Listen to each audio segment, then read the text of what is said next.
In this episode, I am talking to my biz bestie, Michaela Clark, who is an amazing content marketer and the founder of Content Juice. And we are talking about 12 strategies to grow your podcast. Welcome to Podcasting Tips and Tricks with Lyndall Harris, a show sharing quick, actionable tips, tricks, and advice to help you on your podcasting journey. Hello, and welcome back to episode 30 of Podcasting Tips and Tricks. I am still pinching myself that I have got 30 episodes of this podcast out because I have done it in seasons, and yet it feels like the time has gone so quickly. This is the last episode for season 3, so I will be taking a break after this episode, probably longer than a couple of weeks, but I will be back with another season shortly. So welcome back to those listeners who have tuned in before, and a big hello to anybody who's new to the show. I'm your host, Lyndall Harris, and I'm the founder of Podcast VA, where we make your podcast journey easier by offering a variety of done-for-you services. So if you've known me for any length of time, you've probably heard me talk about my business bestie, Michaela Clark. Podcast VA and myself seriously would not be where we are today without her. And we'll often just pick up the phone for a quick question, or I just got to ask you something, and we'll end up on the phone talking for over an hour. It's funny how some people come into your life. Michaela and I met so randomly at Sydney Airport one day, both on the way to the same conference. And when I say randomly, like it was random. I think we kind of looked at each other, started this conversation, not having ever seen each other or heard of each other before, which was quite bizarre. But since then, we've become really good friends, and we've really been biz besties probably for about 5 years now. Michaela had my back when Si was diagnosed, when he was going through treatment, when I was trying to build the team, and again when he passed away. And I can't tell you how many moments I thought I'd give up and just be like, this is too hard. But she's given me direction, encouragement, and has always been there for me. Michaela has been doing content marketing for over 10 years. She works with my clients on their strategy, and she's recently launched a business called Content Juice. So Content Juice helps you squeeze the most out of your content to help you grow your audience, generate leads, and increase your sales. So welcome to the show, Michaela. I can't believe that it's taken so long for us to hook up together. I know. And you're my last episode of season 3. Dirty 30, isn't it? It is the Dirty 30. It is, absolutely. See, I kept a special one for you. Thank you. And it was random when we met. It was actually, I don't know if you remember, it was at like a taxi rank. And yep. I just remember going, I think I know you, even though I've never spoken to you or seen you or anything. I just think you're going to this conference. So it was very random. Bizarre. It was so bizarre, wasn't it? And that was back in 2012, I think. It was so long ago. I love it. Well, the universe was speaking to us that day, and it's been, yes. And I wouldn't be here without you. So thank you for the wonderful intro as well. Well, you're very welcome. So in today's episode, Michaela and I are going to talk about ways to grow your podcast. And I'm so glad to be having this conversation because I do see the question come up quite a bit in my Facebook group. And I've also had a few people reach out to me recently asking how they can grow their show. So I thought it would be a great opportunity to not only do an episode about it, but to get Michaela on the show because she has this most amazing strategic mind, and I really wanted to have her on the show. I've actually wanted to have her on the show for ages, but it hasn't worked into the schedule, so it's really good to have you here. But to start off with, Michaela, do you want to give the audience a little bit of a background as to who you are and what Content Juice is all about? Yeah, sure. So as you said in your intro, I've been sort of working one-on-one with a number of clients for the last 10 years. A few years ago, I had a little podcast myself, which I love doing and do miss doing. And since then, just really been trying to juggle the whole having a business, having a family, being a wife, being a daughter, having 3 stinky boys that are nearly teenagers and trying to juggle it and not lose my shit. And are we allowed to swear on this one? You can, absolutely. Okay, cool. Just checking.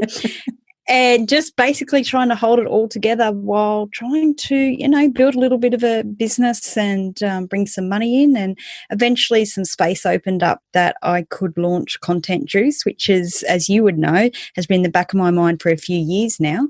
but finally got some time to do that. And it's really come from so many people I see create this amazing content, and they spend so much time crafting some interviews, getting great guests, developing their content, and then just don't have the time to promote it, or they get blocks around promoting it and just don't do it. So we've tried to create a really simple system where you provide us with the content, and we, like juicing a orange, you give us the orange and we turn it into lots of different pieces of content for you to share across social media and grow your audience. So that's kind of where I'm at. I love that. And I'm so excited to see it finally come to fruition, because I am using it. I have signed up and will be continuing to use it for my future episodes, because I am that person who creates the episodes and then my focus shifts away from promoting my own show, which is, I know, not fantastic, but I just don't have the time to create the different podcast assets. So I am loving that you have launched this, and people can get a hand with creating a whole lot of different assets to help promote their show. And I just want to go back a little step and say it wasn't such a little podcast that you were on a couple of years ago. You co-hosted an amazing podcast. So yeah, it wasn't just some little podcast a couple of years ago, Michaela. So we are going to get into the content. So one of the most asked questions that podcasters are discussing or asking is, how do I grow my audience? So we are it's not really going to be an interview style show where I'm asking Michaela questions. We're going to be talking through a number of steps and a number of things that people can be doing to help grow that audience. So over to you, Michaela. Let's kick it off. Well, what I've done is I've looked at a lot of the strategy sessions that we've done for your clients, and also, the questions that are commonly coming up in the Facebook group, to try and put together some strategies and things that will help people that have launched their podcast, done a few episodes, and perhaps just aren't getting the traction that they wanted, or they've been doing it for a while and they really need a refresh but not really sure where to focus. So I've, in true professional style, 5 minutes before we hit record, I've jotted down some notes. I love that you do it 5 minutes before you hit record, because your brain has just got all of this info. So I love that. Okay, where are we starting? What's the first one you want to touch on? Well, the first thing I want to say is, now these all aren't in particular order. I've come up with sort of 12-ish things that you can do to help grow your podcast. Now, one may apply, none may apply, or all may apply. So take what you will. But one of the first things that we hear people say is, I haven't got enough download numbers, and they refer to the actual number of people downloading their podcast.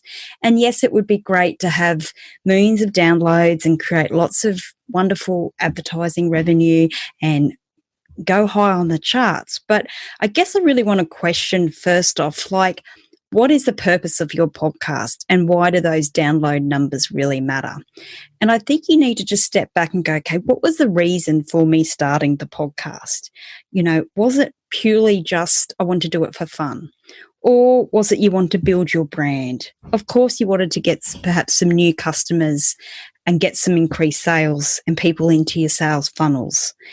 It could be you wanting to build credibility as a speaker, or, of course, improving your spoken communication techniques. That may not always be about the sales and new customers, or it may be.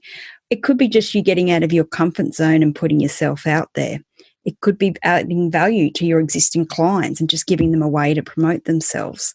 So there's a lot of reasons why people do podcasts. And you know what? You could just be doing it for fun and entertainment, and that's great as well. So I think, again, have a look at the reason as to why you started the podcast and why you want to grow and in what areas you want to grow. And one of the great stories I love to tell about why download numbers don't necessarily matter is the podcast I had a few years ago was targeted towards tradies, and they were notorious for taking action and actually listening to podcasts back then, because this is quite a few years ago when podcasts were relatively new. So we had a business show around talking to tradies in particular. But one of the goals was that podcast was around developing joint venture opportunities or partnerships? Who could we use to get in front of new audiences? So who could we perhaps use the podcast as a method of having conversations with people we may not be able to normally? And so there was a great opportunity that opened up where we were able to interview quite a large, one of the biggest organisations in Australia that talks to tradies. And normally we'd never been able to just, knock on the door and talk to their CEO. But because we had the podcast, we were able to interview them. They got to know us. And then all of a sudden, we're in Sydney sitting in their boardroom coming up with, what could have been potentially a life-changing deal. Now, that didn't happen and it didn't go through, and that's okay. It didn't suit either party at the time. But the podcast gave us that opportunity to sit in that boardroom and talk about this deal. So we didn't have massive numbers, but it allowed us the opportunity to have those opportunities we wouldn't normally be able to. So I guess it's just thinking about, what does growth mean to you and how do you define that? And it may not always be just the download numbers. Yeah, absolutely. And what a fantastic story, because I remember obviously back then in your journey, and I remember some of the partnership opportunities that arose for you, and it was really exciting to watch. And I know a lot of people build their show or create their show to build their brand awareness and to build their authority. But I think you've just gone through a whole lot of other reasons which are fantastic, and that you can start to think about different ways to use that. And when we talk about download numbers, I know when I talk to people, I often say, thinking about if you got 50 people in a room every week and you were talking to them, asking the question, would you be happy talking to 50 people every single week if they came up to listen to you speak? Even 20 people. So don't think that the numbers are the be all and end all, because if you had people turning up every week to listen to you, that 20 or 50, then that might be enough. So don't compare yourself to other podcasters, because again, not only the reason, I guess, the audiences are different. Some people have got like a hobby podcast on music or a true crime podcast, and they're attracting a much different audience to someone who's got a business podcast and is getting 50 to 100 downloads a week compared to someone who's getting 2,000, 3,000, 5,000 downloads a week. It's completely different. That's right. And this goes on to the next point that I was going to talk about, is just thinking about, again, your target market, like who is your audience? And it could be completely different now to when you started. And imagine if you are only having an amazing 50 listeners every week, but you are literally changing the way they live their life or the way they operate their business. And so that's so much powerful than barely having an impact on 1,000 different listeners a week.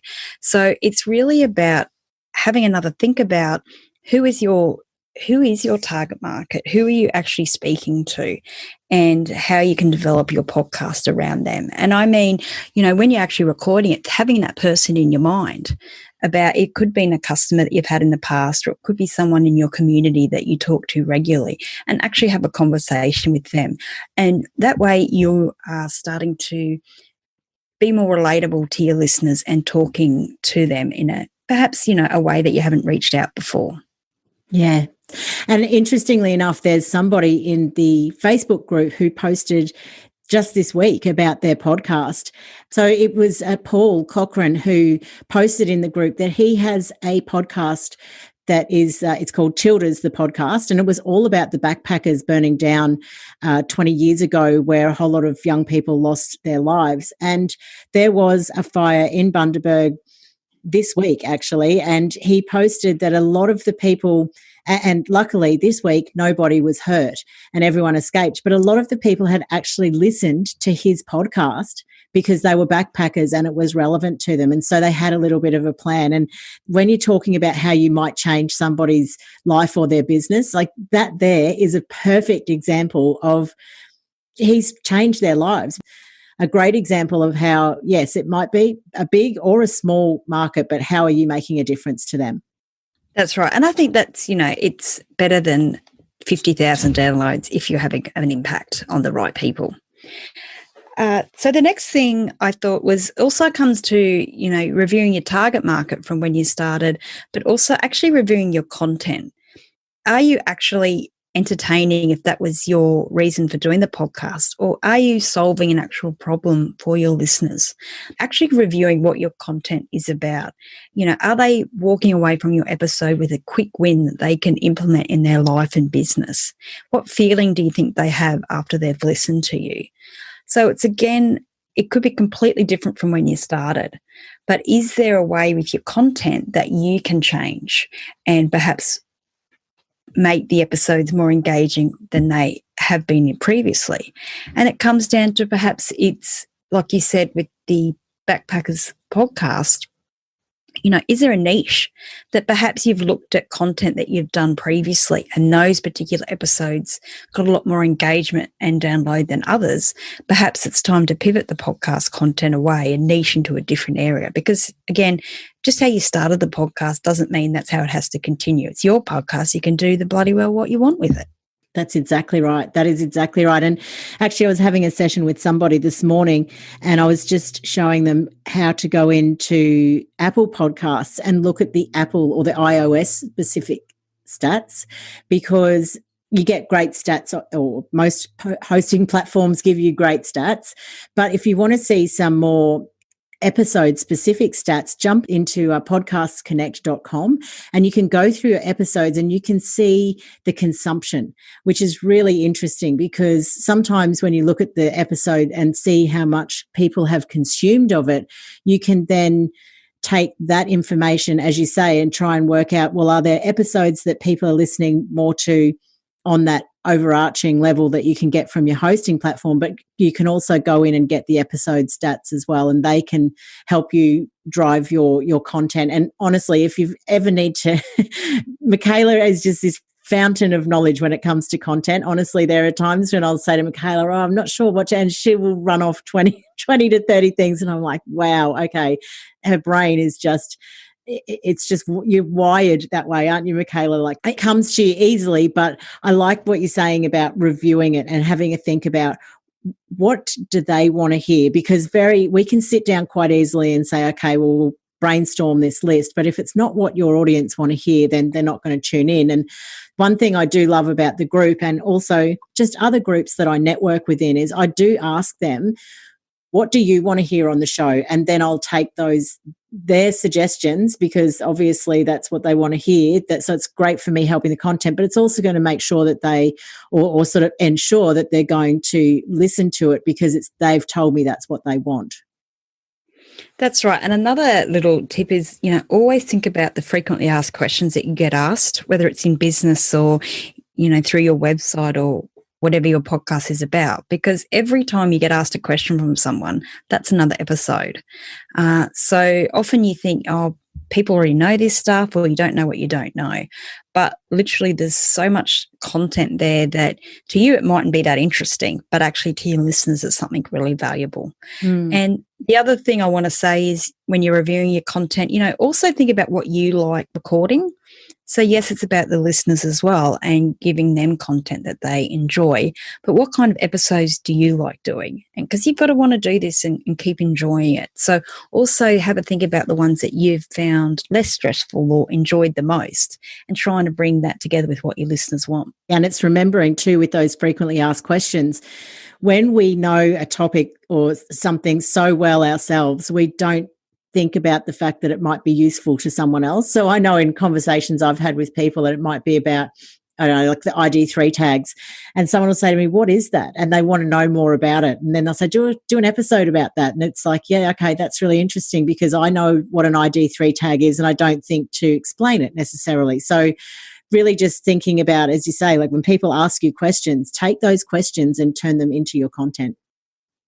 And, micro content is like answering a simple question like that. That's what people are searching for.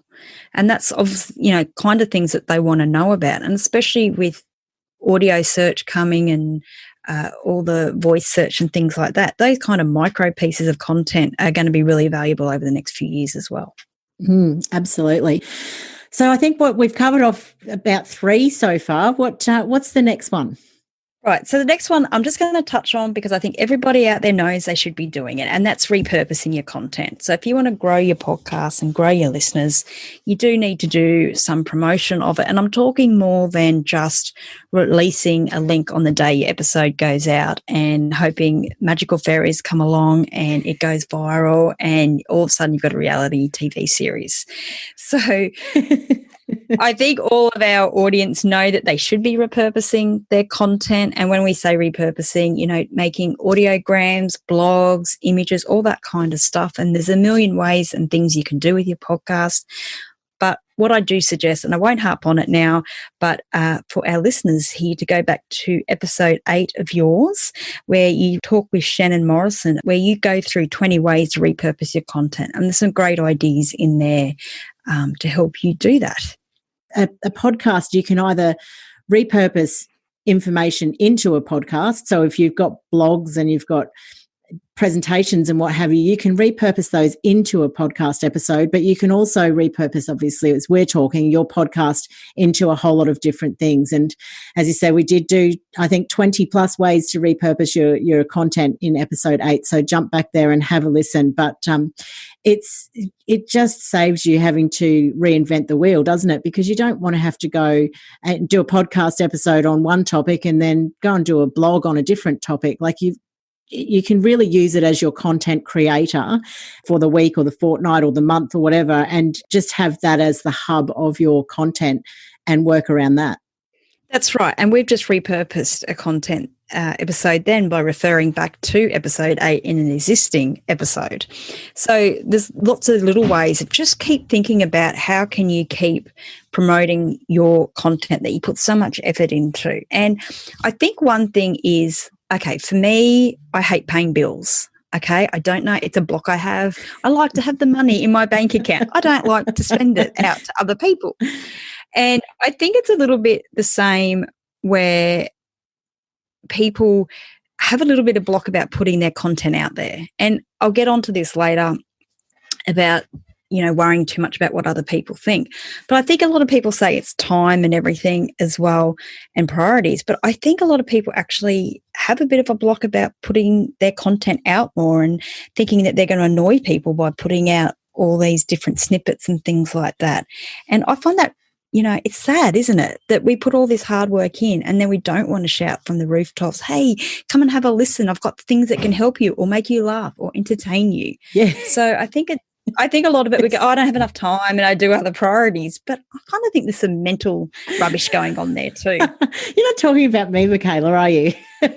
No, not at all. I do have a little bit of a block around promoting myself sometimes. And it's really funny because I'm more than happy. I see clients have great results and I'm like, oh my gosh, look at this. This is fantastic. And yet if it's me going and putting more stuff of myself out there, then sometimes I do have a little bit of a block around it. But, it's interesting when you think about as well the algorithms of social media, for example, like what 1-2% of people are seeing a Facebook post on your page. So if you put it out there once on your page, like the tiniest percentage are seeing that. So why wouldn't you put it on there 2-3 times and then go and put it into like a program like Meet Edgar or a scheduler that will schedule it in to come out on a regular basis? And I think the other strange thing is that, that people actually don't really notice what we do. And people go, oh, they're going to see it multiple times. Do you think people really keep track of how often you're putting your content out and what you're doing? I think we're far too self-indulgent thinking about ourselves to worry about how many times you promoted the episode. So I think that's something we just get so carried away with. And really it's like, just put this content out there. You've done a great job. And, what comes of it. And you know what, it does come back to what others think of what you're doing. And it's really a waste of energy. Yep, absolutely. So we're repurposing and we are getting it out there and marketing it again. What's the next thing? And now this is also talked about a lot as well. And I won't go into too much detail because I'm sure all of our experienced podcasters already are aware that a really good way to grow their podcast is getting in front of other people's audiences. And so this can be whether you're having guests on your podcast that are then going to promote the episode, or you actually having a structured guest outreach strategy where you dedicate time every week to reaching out to people that you may or may not know and how you can offer value to their listeners and see if there's some kind of relationship that you can build there. So I think everyone sort of gets the idea if they've got a guest format, that's something they should be doing as much as they can. But what I would say is don't always go for those high profile guests that you always see on other people's podcasts or that are doing a launch and you're seeing them, everywhere selling the same message. Think about what you find interesting and what your listeners may. And it may be someone with a small audience, and that's okay because they're going to create great content for you and have an interesting conversation. So just keep an open mind about when you're having people on your podcast. And another thing that really surprises me is how many people don't follow up with their guests when they've been on their show and actually provide them with a little bit of a guest pack, provide them with some snippets, provide them with some video memes, some audiograms, some quote images of them, actually write out a bit of a blurb about the episode. So give them everything to them on a silver platter that they can then either promote themselves or give it to their team promote. So we need to make it really easy for them to promote the podcast for you. There's nothing worse than them going back and going, oh, it got released 3 weeks ago. I didn't even know about it. So I think everyone's getting a lot better at that, but providing them with some assets themselves to promote the episode can go a long way as well. Yeah, that's a great idea because I think a lot of us do connect with the guest and let them know that the episode's live, but not necessarily providing them with their own images and quotes, etc. So I know for me, I tag my guests on social and things like that, but it is different than to go and give them this show pack and make them feel special to go and help you promote that show too. And I hear what you're saying about sometimes the high profile guests that are particularly in a launch phase that are on quite a number of podcasts. They're not necessarily going to share all of them, especially if their message is the same on a lot of the podcasts. So if you give them a guest show pack and make them feel special, then they're more likely to choose to share yours than maybe say the 9 others that they've been on saying the same story. So that's a really good, that's a great tip there. Yeah. And the other thing, a little hack I love letting people know about is that, reusing guest interviews and repackaging them up and using them down the line more. So, something like you ask the one question to every guest that comes on your show, and then you can cut them up from different episodes and create a best bits episode or an episode around what the 10 experts say about this. So not only is that giving you another episode, but people love those kind of list type episodes, but also it gives you another reason to reach back out to that guest, especially if someone that you want to develop a relationship with or do something else with. So you're going, hey, we've reused, this piece of content.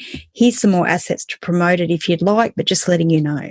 So it's another little hack to reuse your content and repurpose it again in another way. Great. Yes, I love that. And the listeners know that I ask anyone that I interview on the show 2 questions at the end of every episode, which you'll hear in this episode as well. And I'm going to put together a couple of those episodes in the next season, but obviously needed to get enough content to create them. But that's exactly why I guess people ask those same questions, because then it will be whether it's the top 10 tips that experts give on their podcasting journey or what they thought when they started. So yeah, there's some great info there, and getting in front of other people's audiences really is a really great way to build your audience. Like that is probably one of the most popular ways that podcasters are using it and thinking about how they can add value to other audiences and then bring them across so that they're listening to their show. And there's a lot of podcast guest services, like booking services out there. There's some free ones that you can sign up to, but there's also some paid ones where they'll go and find your ideal client. So if that is a big part of your strategy, you might want to go and look up some of those services and register with them.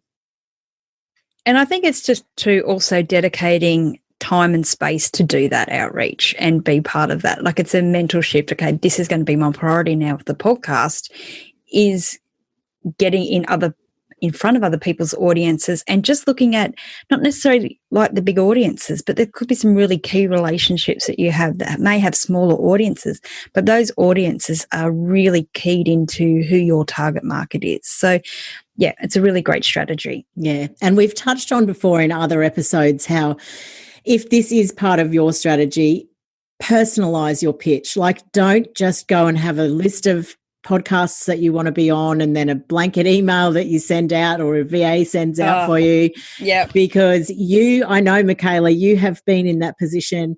I've been in that position. Lots of people who have interviews have been in that position where they get the blanket email and it's obvious that they've never listened to your show. They don't really know who you are.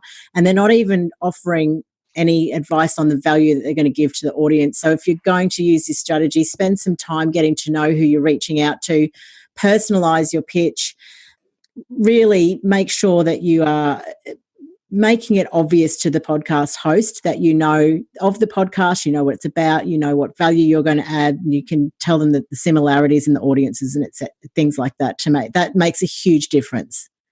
Yeah, and it doesn't have to be a big job either. Maybe each week just say, okay, this week I'm going to approach 5 people, and whether it's them to be a guest on yours or you outreaching to be on theirs, and just, you know, make contact with 5 people. And if you did that consistently every week, you're going to get some, you know, good spots and some opportunities open up. And if you ask them as a guest on your show first, you build the relationship with them as well. So if you're feeling a little nervous about reaching out to somebody that you've never spoken to before, then, you know, connecting on social media and building a relationship that way, perhaps having them on your show if you're an interview show as well, is a really good way to build that relationship. And then perhaps you could talk about going on their show as well. Yeah, and also sharing and commenting on the content that they produce as well, to showing that you actually do listen to what they're about and see their value.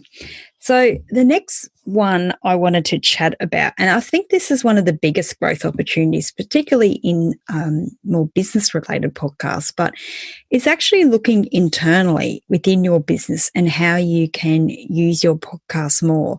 I find it really interesting that internally within the businesses that people, yes, they may send a newsletter out with the podcast episode in it, but there's so many opportunities that they have that they're not necessarily promoting their podcasts. And it could be as simple as, is your staff actually listening to the podcast? Now, I know that sounds like a silly question, but it'd be really worthwhile exercise making sure that your staff are listening to it so that they can get an idea about what the podcast is about and promote it to your clients and customers more. But if they get a particular question, they can be pointing to an episode where you as the business leader perhaps is answering that question. So other areas is like, is it part of your sales funnels? You're creating all this content, giving away all this expert advice, but are you actually sending it out to your leads and future customers? So having a look at that, how can you implement it into a more formulated sales funnel process?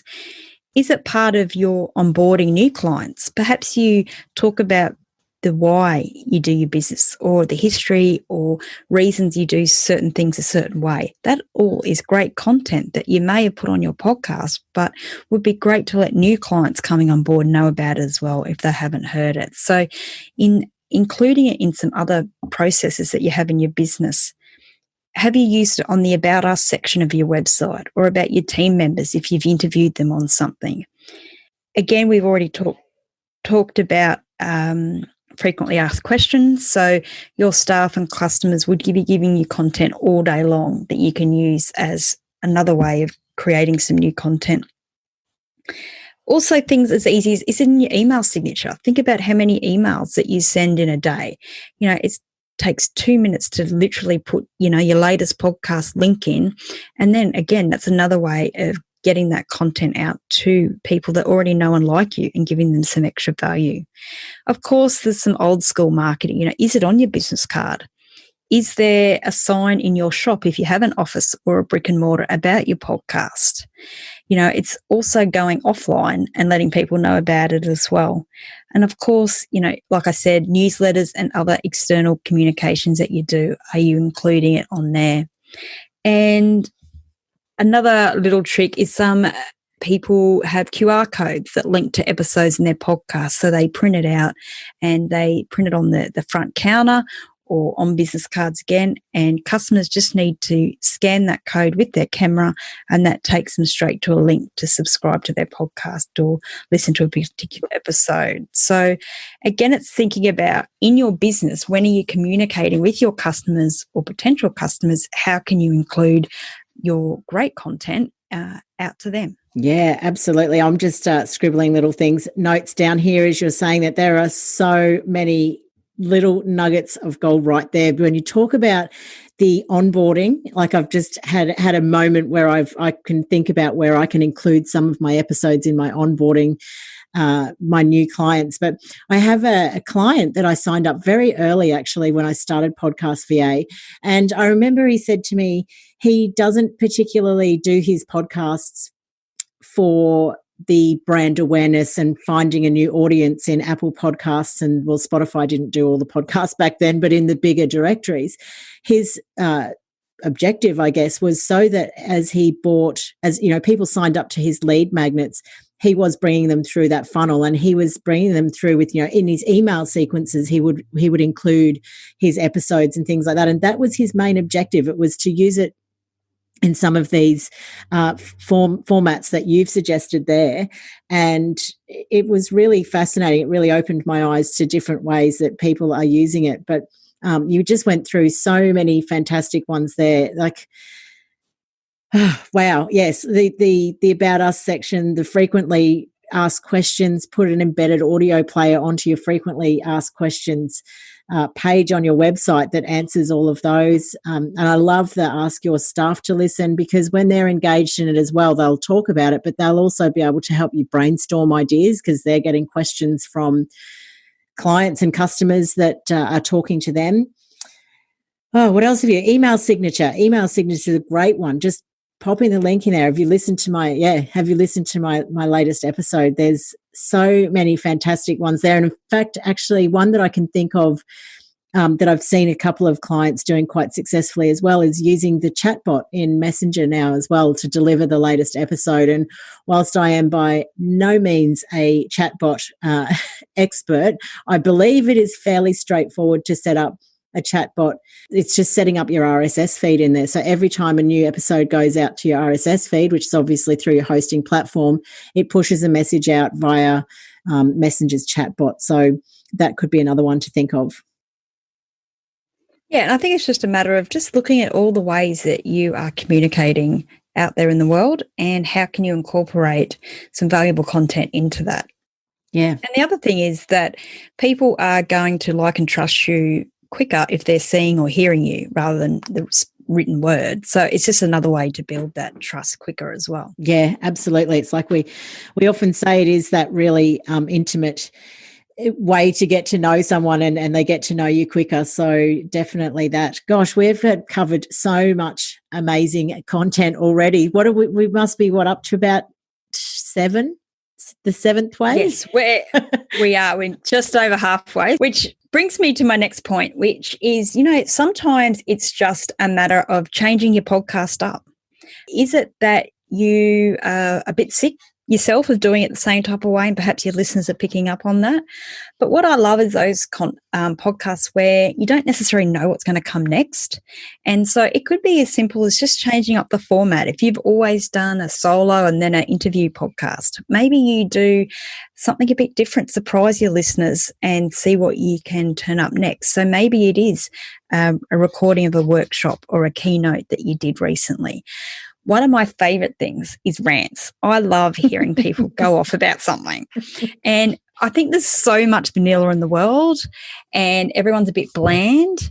And I just love hearing sometimes people actually having the courage to give their opinion on something that may not always be the most popular view, but it actually lets people respect that, hey, you're willing to have an opinion on something and share that hopefully in an articulate way.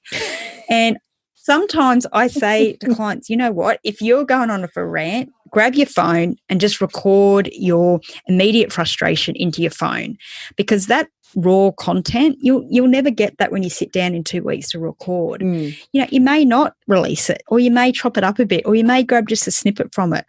But just when those moments happen, just recording that real reaction that you're having.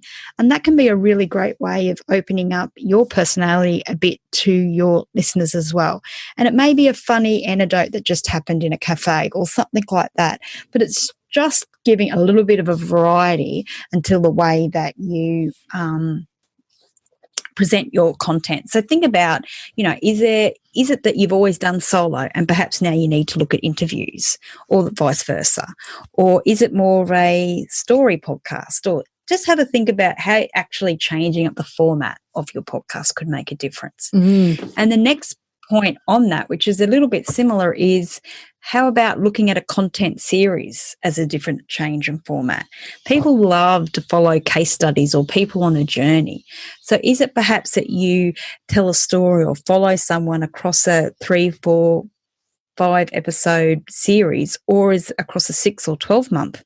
And just having something a bit different where people are really getting to see the highs and lows in whatever's happening. And if you're in more of a teaching type field, having them see your expertise. If you're mentoring or coaching someone on a call, how you deliver it and the impact that has. And the best types of these is when you get all the good and the bad stuff, and you're really getting to see behind the scenes and follow it along. So I love a good case study sort of content series as such. Absolutely. Wow. Well, yeah, I mean, and going back to talk on some of those last couple of points, I mean, the thing with podcasting is when you say change it up, absolutely don't be afraid to change it up. And that's one of the beauties of podcasting, is it's so flexible and you can tweak things and change things along the way. You are not set in a structure that you can't change. It's your podcast. You can change it. So if you have I don't know, I mean, I've seen podcasts that are like, okay, this podcast goes for 12 minutes every single episode and we have it in a certain format and we don't move away from that format. But if you do that for a while and go, okay, this is just a bit stale now, then don't be afraid to change it, because your listeners are totally up for changing it. And just frame it, obviously, when you start your next episode or your next season. And I think it's interesting to touch on that point too, where people have got a podcast that they've had for a long time and they've let it sit there and they're not sure whether to start a new one or whether just to pick that one up again. Well, if your audience is the same, I think there's a lot of benefits for just picking it up again, and you can rebrand it, you can make a new cover art, new name, all of that kind of stuff. So don't be afraid to change it in whatever way you feel like changing it, I guess. Driving in your car and having a rant. I'm a bit funny with that one because I get imposter syndrome. So if I get on and do a rant, I'm going to be like, oh, what if someone agrees? But I love what you're saying, have an opinion and put it out there. And it does work very well. So, and you may not actually release it, but it's more about getting that raw emotion of when something happens, just capturing your thought in that process. But don't be afraid to release it because, I did it on my phone and the audio quality is not as good. Like, no, just release it anyway, top and tail it, put a fronter on it as you're recording it. Like I had this rant on my phone the other day, and whilst it's going to be different audio, don't not release it just because you think, oh no, the audio quality is not, I didn't have my microphone and stuff. And how amazing would it be to hear an episode where something happened and then you recorded your instant reaction, and then because of that something else happened, and you could then review on that episode how you reacted, the impact that it had, and actually, thinking about it, this is how you should have reacted. So it's a little bit of a before and after, or a journey podcast within itself. Or it's just, something funny happened and you want to share it and give your listeners a laugh and make you a little bit more human. So I'm always up for that raw, honest, spare of the moment type content. Absolutely. And the content series and having case studies, like that's a great tip too, because especially if you're doing it as a business podcast, like a case study can be a great way to highlight what you do, or even if you're doing like a live coaching call, or as you say, the good, the bad and the ugly. It doesn't just have to be the highlights. You don't necessarily want it just to be the highlights. You want it to be real and covering everything. So I also see some people that will run I've got a client who runs a mastermind group and retreats and things like that. And she gets people to record a snippet of their feedback. And then she puts all of those snippets together so that rather than her telling you how amazing something is, she's got her clients to actually tell their thoughts on it and put it together. So that's another interesting way to use that. Great. A great way also would be to, if you're getting your clients before a retreat or workshop and getting their challenges or things like that, and then getting them afterwards, what did they get out of it?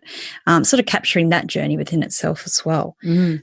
And another thing, on just a little hack on creating some content in a different way, a lot of people like doing list episodes, like we're doing 12 strategies. Sometimes you can actually turn it into a series in itself. So say you had a 5 tips type episode, you could change the format up and release one per day. So you just do a five episode mini series in something and have that go across a week rather than making it one episode. So yes, then you get 5 downloads out of it if you do care about the numbers instead of 1. Yeah, absolutely. And interestingly enough, I've got one of my episodes back in the first season was the 10 steps to launch your podcast. And I do plan on doing just a season talking through those 10 steps and splitting each one of those out into an episode in itself. And, I know that the audience that listen to this show are people who are both podcasters and people who want to launch a show. So that season's not going to be for everyone, but it's still content that's going to relate to the people who want to hear that stuff. So it's still worth doing. And I love that because, as I say, there's just a whole lot of different episodes there. Yes. We might have to do a few episodes together, Michaela, and we'll break some of these down even further. Imagine 12 episodes of this. Oh. Do you remember how I said, like, back in the beginning, we pick up the phone and we say we've got a quick question? Like, this episode is going to be longer than most episodes. Of course. If we were smart, we'd chop it up, but we're not going to. On to the next thing. Yes, we've talked about promoting it, but when I say promoting is maybe actually putting some marketing budget behind it and actually spending some money on our podcast. Now, if you have a thought, oh, mine's not good enough to put money towards it, well, I question that. Like, why isn't it good enough? You should want to put money towards the content that you're creating, or perhaps you need to refine what you're doing a little bit more. So especially those episodes where you're giving really good value, which should be all episodes, of course, but, there's always those better episodes, and just actually putting some paid ad money behind it and just giving it some actual promotion can go a long way as well. And are you talking about mainly Facebook ads there, or are you talking, I suppose, Facebook and Instagram? Are you talking about LinkedIn, Google, YouTube? What's a good one? Wherever your market is. So wherever your listeners are. Mm-hmm. And for most people, it's Instagram, it's Facebook, and creating a 1 to 2 minute snippet of your episode or creating into a video is a good way of just making an ad appear different in the news feed and breaking it up and giving you a different way of communicating out there. Okay. So, and by saying a video, do you mean like an audiogram style video, or do you mean face to video, or what do you? Either, whatever you're comfortable doing and whatever suits the message you're trying to get across. But yeah, simply is repurposing it into an audiogram and just putting some money behind that, and make it a really targeted piece of content, a short little snippet, and put some money behind it, see where it goes. And for most of our audience, that would be things like Instagram and Facebook. Yeah. And I just want to touch on here, Michaela has a background in Facebook ads. So she knows about paid marketing, and not just sort of saying it as a throwaway thing here, but she knows about the targeting and stuff like that as well. So, and just remember that video ads often are more engaging. So creating audiograms off your episodes, it's just another different ad format that you can try.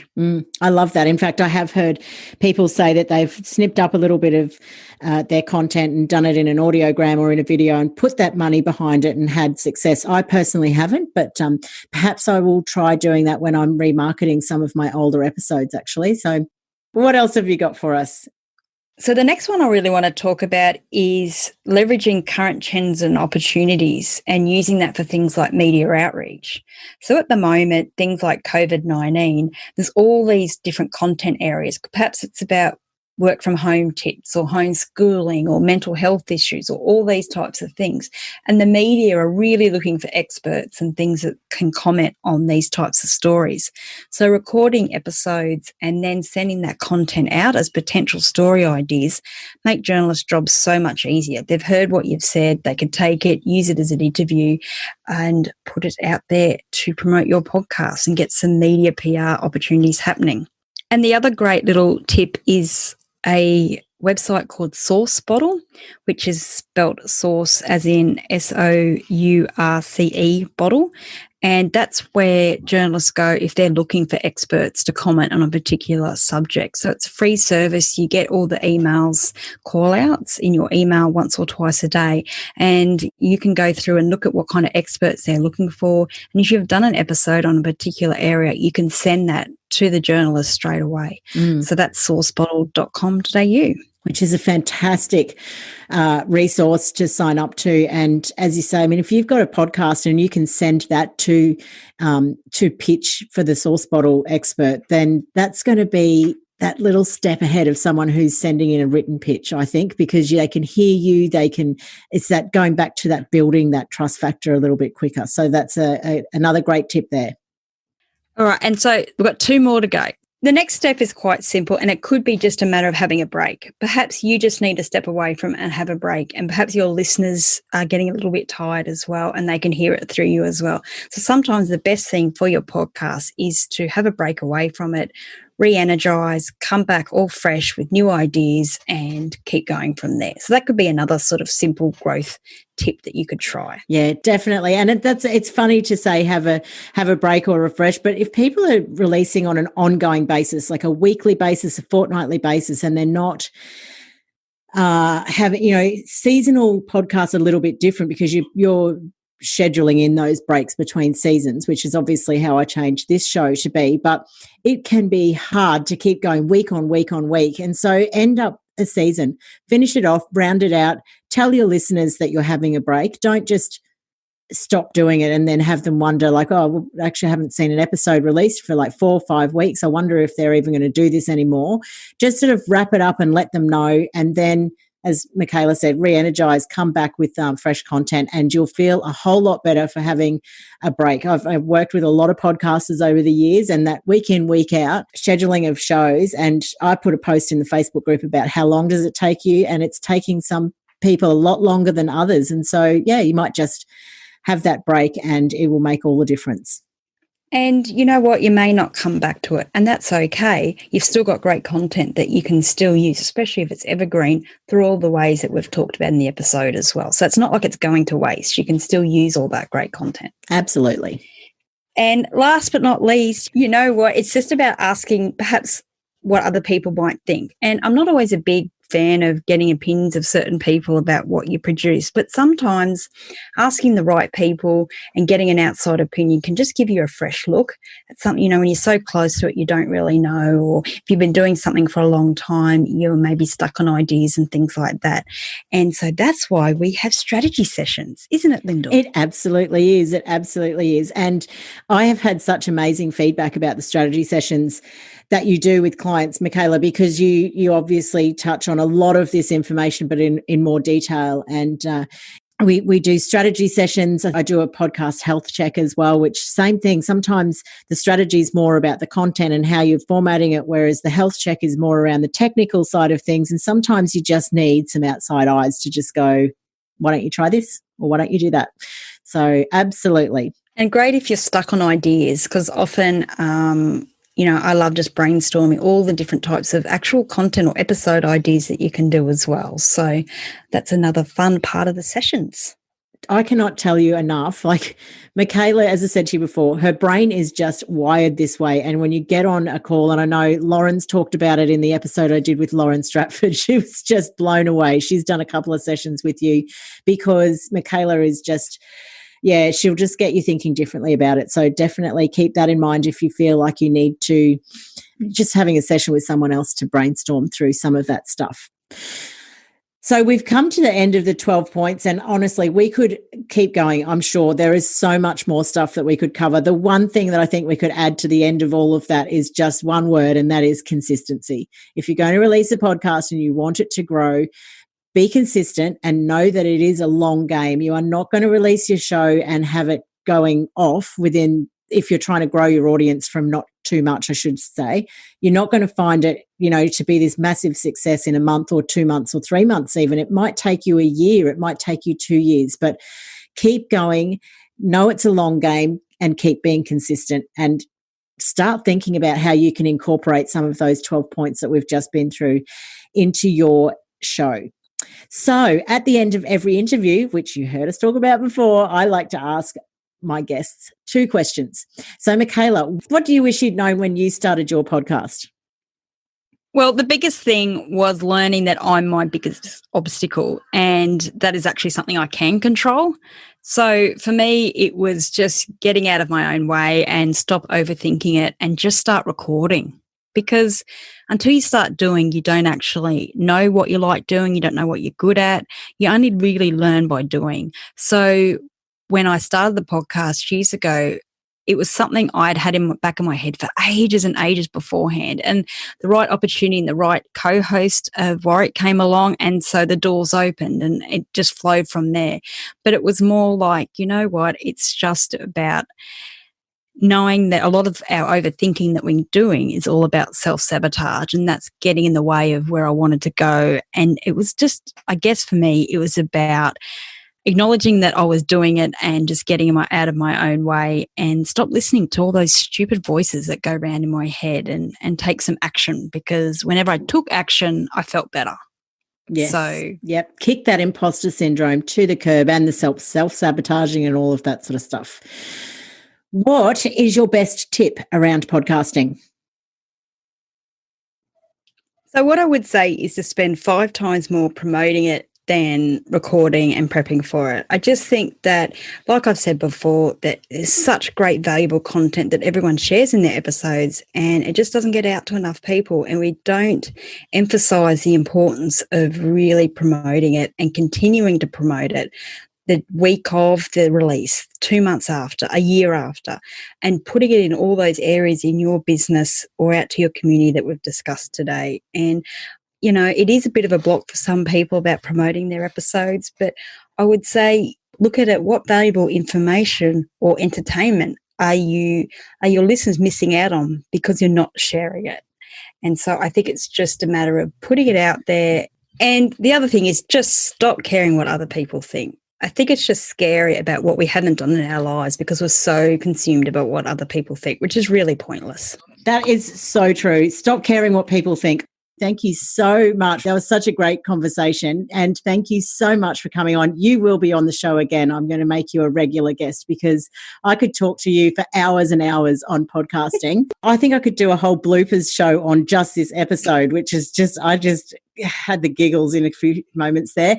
Anyway, if people want to get in touch with you, Michaela, where's the best place to go and find you? I would head to contentjuice.com.au. Fantastic. And I am going to give Content Juice a bit of a plug because I have used them and it's fantastic. For me, it's just knowing that I'm going to get graphics and audiograms for every episode, and I can go and promote it and I don't have to stop and do those things. So thank you so much for your help. Well, thank you just so much for your friendship, Michaela, and I'll be talking to you again soon. It was a pleasure. I really loved having that chat with Michaela, and I will definitely get her back on the show because she's a great guest to talk to, and there were lots of laughs. We mentioned a couple of times in the chat the strategy session. So I'm actually having a special at the moment. It's $100 off a strategy session until the end of August. So if you're interested in having a strategy session with Michaela, head over to my website, podcastva.com, and click on shop in the navigation bar and you'll see the podcast strategy session there. I also do have the podcast health check as well. So if you'd like to find out a little bit more about that, click on the button and you'll see what's included. As I mentioned earlier as well, this is the last episode for season 3, so I will be having a break in between seasons. I'm not sure exactly when I'm going to come back yet, but it will be probably a month or 2 between seasons this time. So until next time, I hope to see you in the Facebook group, Australian Podcasters Collaborative. Jump on in there and join the conversation, and I'll talk to you again soon. Thank you so much for listening. If you enjoyed the show, make sure you subscribe in your podcatcher so you don't miss an episode. And whilst you're there, I'd love it if you'd leave me a rating and review to help other podcasters.